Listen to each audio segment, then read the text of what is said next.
This all started in March 2023, and just 12 months later, I quit a 6-figure job in a company that I also owned a percentage of. You might ask, why on earth did you do that, Sammy? Well, the truth is, I'd built a career in something that I didn't get out of bed for every day with a smile on my face. So I wanted to love what I do, and I wanted to make a real impact and own 100% of something rather than working for someone else's dream. Now, I've been interested in personal finance for years. Outside of my day job, I was already helping people invest, budget, make money online, and so I knew this was what I wanted to build a business around. Now, I'm a marketeer by trade, so building brands and messages and solutions, that's my bread and butter. I had a basic website for Up the Gains already and a handful of social posts, but back in 2021, I was absolutely nowhere near taking this thing seriously. If I wanted to scale an online business, I needed a plan of action and a determination to see it through, so that's what I did. Fast forward to today, I've been full-time for about 6 months and my business continues to grow month on month. In this video, we're going to discuss how I came up with the ideas, how you can do the same, making your first pound online, the mindset it takes to build a business or a side hustle alongside a 9-to-5, and finally, when to quit your job, when to know that it's the right time. Now, let's start at the beginning. Back in March 2022, my professional life was in a very different place. I was the marketing director of a bustling multi-million-pound hospitality business, and I had what many people would consider a dream job. It was a stable income, a significant role, and I even had a stake in the company, but beneath the surface, things weren't as rosy as they really appeared.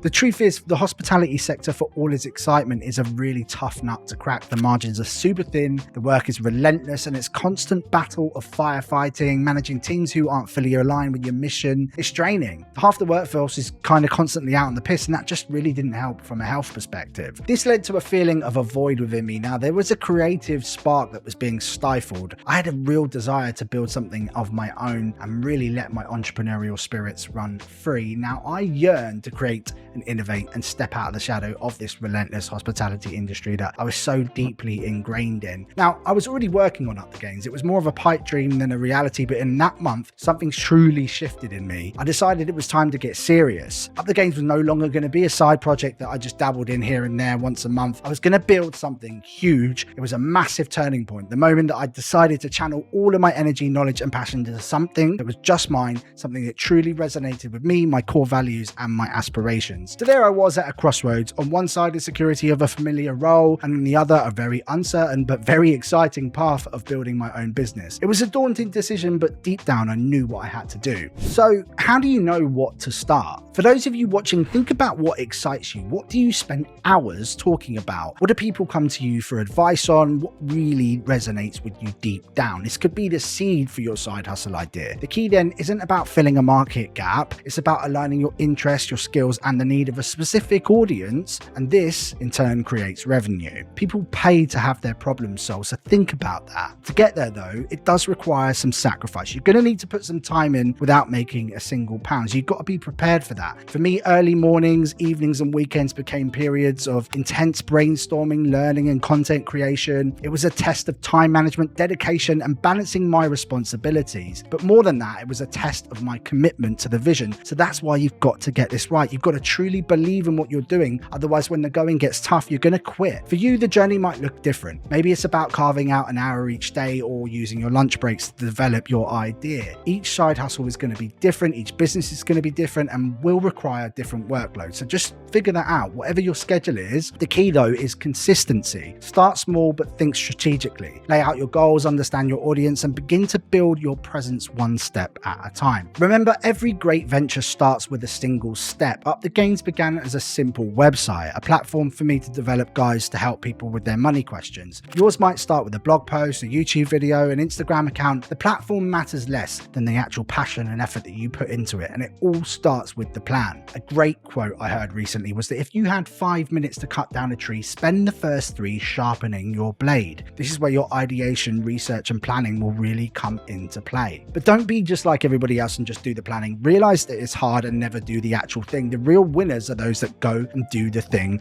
and stick with it. So let's talk about growth and development. Up the Gains was not an instant overnight success. It's the results of relentless effort, planning, and unyielding curiosity. Curiosity because I remember Steve Jobs once saying, "Stay hungry, stay foolish." The idea of always staying curious became a cornerstone of my approach. I always wanted to learn, so I immersed myself in taking on SEO, branding, copywriting, and website design. Building a website often takes months to see the fruit of your labor. I was only really getting 1 or 2 blog posts a week done at that time, and soon a critical realization hit me. It wasn't going to cut it. The digital world is fast-paced, and I needed to ramp up my content production significantly, so I made a decision to publish a new blog post every single day. Now, that was a daunting task considering the amount of work that was going into each piece. Each piece was probably taking me about 5 hours, and then another 2 to 3 was spent on creating graphics and actually uploading the content and pressing publish. Now, it was clear I needed to find a way to be more efficient. This is where a bit of an investment actually came into play. Recognizing I couldn't do everything alone and keeping up with the pace that I had secured, I really wanted to go for it. So I secured a small business loan. It was a game changer for me. It allowed me to bring in some assistance, someone to handle the graphics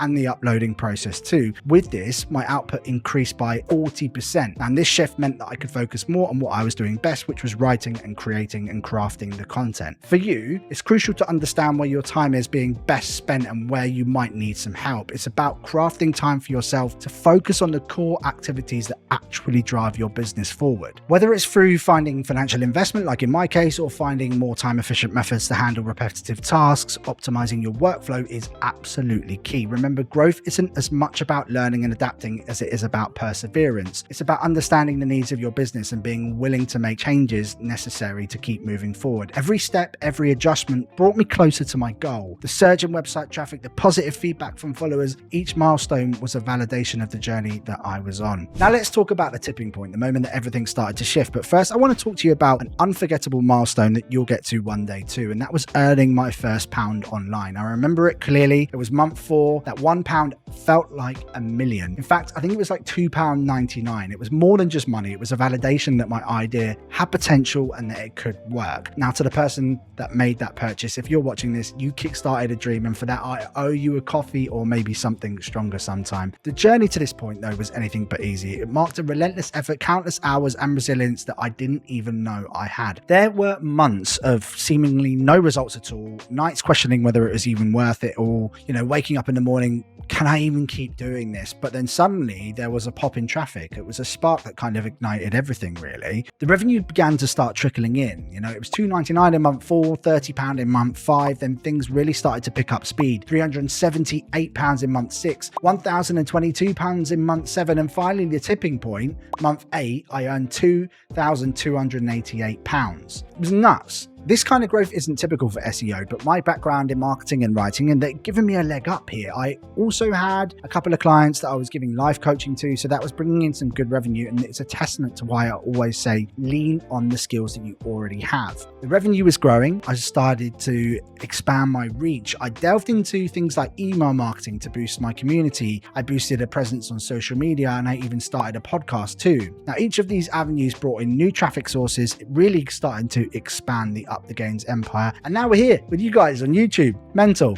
Now, this phase was exhilarating but also daunting. I was seeing the potential of Up the Gains. It was close to replacing my income, but the planning for this transition was meticulous. I started preparing myself both financially and mentally for that leap into full-time entrepreneurship. It's a mix of excitement and fear that you have. Trust me here, the prospect of leaving the security of that regular paycheck is pretty damn daunting. But that's the essence of the tipping point. It's when your side hustle starts to feel like a main viable hustle. It's when the late nights, the early mornings, the sacrifices, they all begin to pay off. It's when you start to see a future where working for yourself on your terms, living that dream that you dared to actually chase in the first place, becomes truly possible. So as you work on your side hustle, remember that the tipping point might just be just around the corner. It takes patience, resilience, and a willingness to adapt and expand. So embrace the journey, lean into your skills, and stay the course. The results could truly surprise you here. As I approached that 12-month mark of my journey with Up the Gains, it was time to make a monumental decision. The numbers were in front of me clear as day. my side hustle had finally caught up with my job income. But this decision went far beyond just matching the numbers. It was about aligning my daily life with my deepest values and aspirations. However, this leap wasn't just a spur of the moment choice. It was a calculated and carefully planned decision. I'd built up an emergency fund of about 4 to 5 months of expenses to keep me afloat just in case things didn't go well as planned. And the financial buffer there was crucial, and it really gave me peace of mind and the freedom to start investing back into the business too, which I knew could actually accelerate the growth even past where I was at that point. I also considered a transitional phase from full-time to part-time. Now, this wasn't just about easing the financial pressures, it was about giving myself a taste of what that full-time entrepreneurship would actually look like. Reducing my hours at my day job provided me a valuable buffer as well as taking the pressure off me a little bit. Now, preparing for that meeting with my boss to discuss the departure was a mixture of nerves and excitement. It still gives me the shivers, to be honest. I absolutely hate this type of stuff. Nobody enjoys this type of stuff. I respected and I like my bosses, but I knew I didn't want their life. I wanted something different, something of my own and my making. So when I finally had that conversation, it was pretty liberating, especially when you're thinking about it for a whole year. There's this kind of like unique joy in taking control of your own destiny and making your own choices that nothing can really match up to. So at the end of those 12 months, I was ready to step away from that 9-to-5 grind and really start embracing the life that I was going to build. The transition marked a significant shift in my lifestyle. I will say that no longer was I tied to a set schedule, the commute, that desk that I sat on. Instead,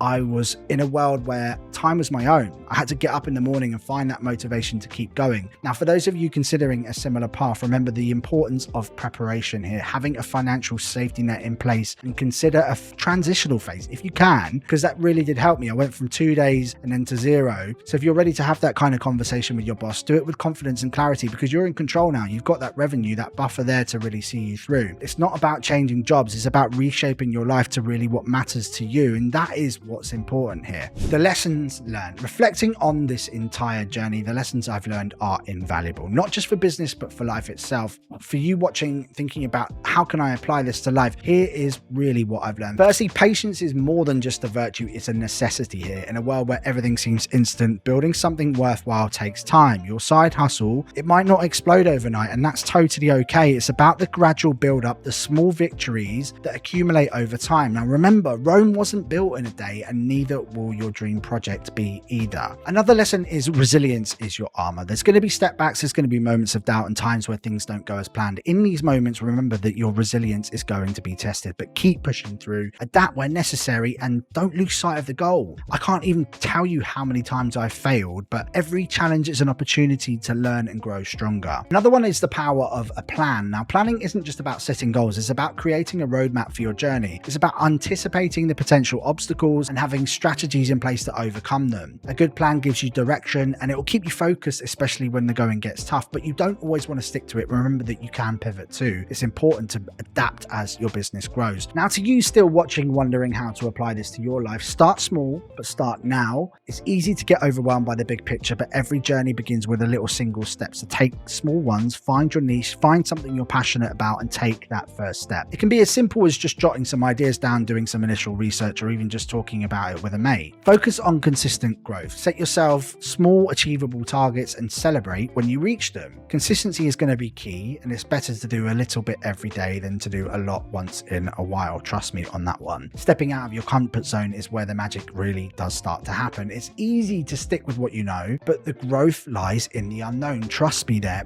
Try new things, try new skills, and don't be afraid to fail. Every failure is a lesson in disguise. And that brings us to where I am now, as this journey doesn't end here. It's just one part of a larger story of financial growth and personal development. Now, up next, I'm going to be diving into 5 ways that you can make 10 grand a month. Let's explore some strategies together and continue on this path of financial freedom and personal fulfillment. Click on the video link that's coming up now, and let's keep moving forward on this journey together. And I will see you on the next video.